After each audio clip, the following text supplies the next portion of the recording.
Que tout cela ne reste quand même que des moyens pour une fin qui est de permettre à chacun des managers de transition d'exprimer leur réel potentiel et de trouver une adéquation entre leur activité et leur personnalité. Donc voilà, quel est le projet dans lequel on veut s'investir?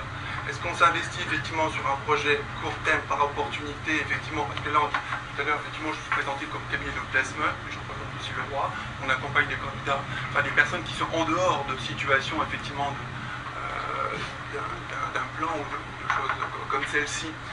On est vraiment dans le parcours.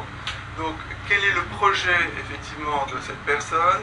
Est-ce qu'effectivement, on va choisir une solution par opportunité, le temps de faire une transition sur un choix, effectivement, dans sa carrière de redevenir salarié, ou de vraiment construire une structure ou un parcours dans lequel je vais devenir un manager de transition, comme on l'a dit tout à l'heure, avec effectivement toute cette dimension entrepreneuriale, de décision, d'autonomie, avec un lien de subordination très réduit, voire quasi inexistant.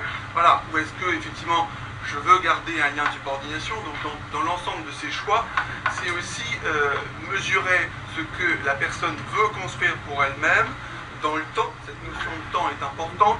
On parlait de senior, il y a aussi cette tranche d'âge. Est-ce que le manager de transition, effectivement, c'est uniquement pour les plus de 50, 55? Est-ce qu'aujourd'hui, ça ne s'adresse pas non plus à une tranche d'âge un peu plus jeune, latente, etc. Maintenant, mon offre. Quelle est mon offre? Est-ce que c'est une offre, effectivement, qui est élargie? Je fais du management de transition, je fais du management d'intérim parce que je peux faire du remplacement classique, etc. C'est aussi ça. Obligation de résultat et de moyens. Encore une fois, c'est par rapport à l'offre. Quelle est l'offre? Donc, nous, moi, je dirais quelle est votre offre, qui vous êtes, d'où vous venez, comment vous vous projetez, ce que vous pouvez vous apporter sur le marché, quelle valeur ajoutée, pour ensuite construire cette offre et voir quel moyen. Je dirais pour rebondir aussi sur les attentes de 1000 et 200. Effectivement, quand on va sur un statut salarié, le client va peut-être vous dire, on va vous donner tous les moyens. Le salarié va dire, moi, lui, alors le client va penser 100, le salarié va penser j'ai 1000. Mettez-vous dans la posture de l'indépendant. Quand le client vous dit, je vous donne tous les moyens, l'indépendant va dire, oui, lui il pense 1000, mais il va me donner, moi je vais avoir 100 pour le faire. La posture est inversée. Parce que quand on est indépendant, on sait très bien que quand l'environnement du risque, de la responsabilité portée, justement, elle est différente. On sait qu'on nous promet 1000, mais du compte fait, je vais devoir me débrouiller avec ça. Vous voyez, les leviers, la posture est complètement différente. Et donc là, c'est à partir de là où nous, on va travailler. Moi, je travaille sur effectivement toute cette dimension personnelle de ce que vous êtes, de ce que vous voulez devenir aujourd'hui et pour demain. Ça prend en compte un certain nombre de dimensions assez complexes, justement, parce que le premier complexe que vous avez à gérer, c'est celui-là, c'est le vôtre. Quel est le projet? Comment je m'inscris dedans? Quelle est ma part de responsabilité? Comment je me projette effectivement à 5 ans, à 10 ans dans ce projet? Quand on projette cela, donc sur un plan plus général, quelle est votre position sur les adéquations entre qualité personnelle et cette profession? Alors, on peut dire qu'on est bien sûr différents et on peut considérer qu'on est a priori manager. J'ai souvent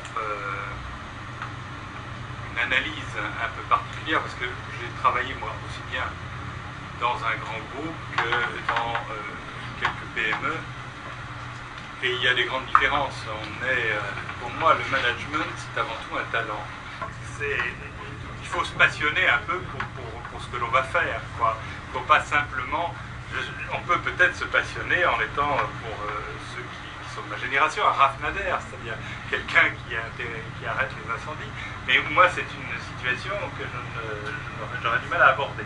Par contre, faire du développement, oui, c'est... Donc il y a peut-être un parallèle entre les tempéraments, je dirais, et les missions de société, mais en soi, ça ne veut pas dire grand-chose. Parce qu'on est dans une législation récente, il y en a encore très peu qui l'appliquent, il y a une connaissance à avoir dans ce métier-là du droit social peut-être plus qu'ailleurs, etc., etc. Donc il faut toujours aller plus loin et ouvrir un petit peu, simplement par regarder la couverture du titre, mais ouvrir le livre et regarder ce qu'il y a à l'intérieur. Et donc, je dirais que pour moi, l'enjeu qui est lié à cela, c'est de ne pas se dégoûter dans sa propre carrière et avoir envie de continuer, faire des choses passionnantes. Donc pour ça, il faut bien se connaître. C'est très important. Il faut apprendre à bien se connaître. Vous pouvez, en guise de conclusion, peut-être insister sur le profil type du cadre supérieur, parce qu'il y en a beaucoup dans les anciens de ces J'ai envie de dire qu'il y a, à mon avis, il n'y a pas beaucoup de profils types. Il faut être bien sûr compétent, mais surtout éviter les stéréotypes. J'ai envie d'être manager de transition maintenant, oui, et alors, mais encore. Et il faut éviter aussi, je suis manager, donc je sais manager, j'ai vu ça. Ah bon, vous savez manager, ça veut dire quoi? Je sais lire un bilan, très bien. Mais c'est pas suffisant tout cela. Donc je pense qu'il faut aller vers la matière et se dire, est-ce qu'elle me correspond, est-ce qu'elle me convient? Je ne connais pas d'expertise, ce que m'a appris, j'ai rencontré peut-être 3 à 5 000 cadres depuis 10 ans, ce que ça m'a appris, c'est qu'il n'y a pas d'expertise transverse.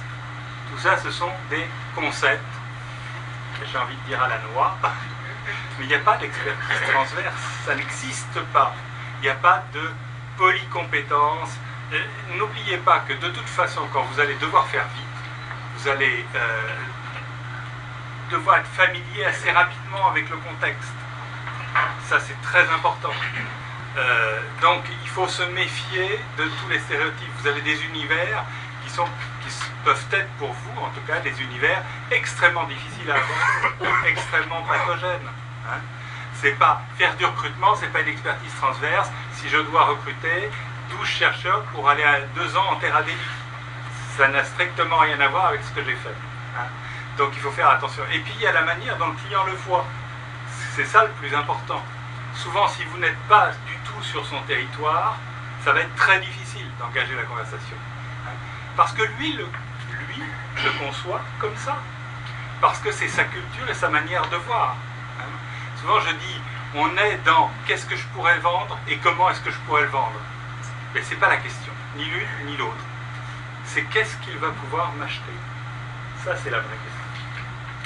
Donc nécessairement, il faut entrer dans ce qu'il est, dans sa culture, dans, on dit, son besoin, ça va être un autre stéréotype, mais véritablement dans la matière de ce qu'il veut éventuellement vous confier, de ce qu'il a à confier. Donc ça, c'est fondamental. Merci. En guise de conclusion, avant de passer la parole à la salle, quelques juste petits mots de synthèse, Bertrand Redinger, concernant votre propre perception du cheminement du dirigeant qui devient manager de transition. Je crois qu'on ne naît pas manager de transition, on devient. Et j'imagine assez volontiers que pour la majorité d'entre nous, on est passé par différents stades. Premier stade, on est cadre supérieur ou cadre dirigeant dans une entreprise, avec un salaire qui tombe tous les mois, avec la régularité du métronome, une équipe avec laquelle on s'entend plutôt bien, une famille extrêmement admirative, et tout d'un coup on vous retire l'échelle et puis vous vous retrouvez dans un cabinet d'outplacement. Donc vous êtes obligé de passer par un sas de décompression, c'est le deuil déjà, qui vous défait la situation précédente, et après effectivement vous allez prendre une décision extrêmement importante qui est de faire du management de transition. Déjà il ne faut pas prendre cette décision par dépit. C'est pas parce que le marché ne va pas loin que je vais aller faire du management de transition. Et c'est une décision extrêmement impliquante et quasiment définitive, parce que vous allez totalement changer votre univers de réflexion. Votre avenir, il est entre vos mains. Si vous bossez, vous allez avoir un salaire. Donc le salaire ne dépend que de vous. Il n'est pas d'un actionnaire ou pas d'un patron. Il dépend de votre client. Deuxième point, vous allez devoir tout faire. On dit tout faire, c'est-à-dire le PowerPoint que le directeur marketing vous faisait, c'est vous qui vous le faites. Aucune sécurité. Et puis il faut savoir convaincre sa famille, parce que ça ne se fait pas tout seul. Quand vous partez le dimanche soir à l'étranger, pour toute la semaine pour la province, quand vous demandez à la famille de temps en temps d'être un peu souple avec vous parce que vous devenez nerveux, ça fait 2-3 mois que vous faites votre mission, que vous êtes souvent à la maison, C'est un modus vivendi qui est complètement changé. Mais, à côté de ça, vous touchez à une liberté absolue. Vous êtes un peu le mot est fort, la vedette dans l'entreprise, vous êtes l'expert. Totalement, vous gagnez en temps pour convaincre et c'est toujours très bon pour les coups. La seule difficulté derrière, c'est qu'une fois que vous avez pris cette posture, c'est un peu difficile de revenir en arrière. Et de repartir dans l'entreprise, de retrouver quelqu'un qui a 15 ans moins que vous donner non pas des instructions mais des ordres, et faire toutes les heures de management que vous avez faites quand vous aviez ce moment-là. Donc c'est un parcours extrêmement intéressant. Le délit de marchandage, c'est du prêt illicite de main-d'œuvre, pour être très clair. On fait commerce de la mise à disposition du personnel. C'est une des grandes ambiguïtés du statut. Mais pour vous, la meilleure protection, c'est d'éviter autant que possible cette notion de lien de subordination. Puisque tout ce qui vous rapproche de ce qui est la définition d'un lien de subordination et d'un contrat de travail vous met potentiellement en danger par rapport au délit de marchandage. Si vous êtes dans le cadre d'un strict contrat de prestation de service, donc un contrat d'entreprise, théoriquement entre deux partenaires peut-être de puissance équivalente, théoriquement cela s'entend, vous éloignez de ce risque. Mais à ce jour, c'est une ambiguïté qui n'est pas levée. Donc, si j'ai un conseil à donner, c'est, on va dire, soyez extrêmement pointilleux sur le contrôle, puisque vous devez répondre auprès de votre client, mais faites très attention à ce que ça rassemble le moins possible à la relation d'un employeur envers un salarié. Donc, je vous rappelle juste le lien de subordination. Vous avez une autorité, vous donnez des ordres, vous contrôlez l'exécution de vos ordres et vous pouvez sanctionner les manquements. Donc, de l'intérêt d'avoir un contrat de prestation de service très cadré, avec une difficulté, c'est que si vous êtes le seul client de l'entrepreneur, si 100% de son chiffre d'affaires dépend de vous, nous sommes dans l'autre critère qui est la dépendance économique. Donc, essayez de trouver un équilibre entre ces deux écoles. Merci.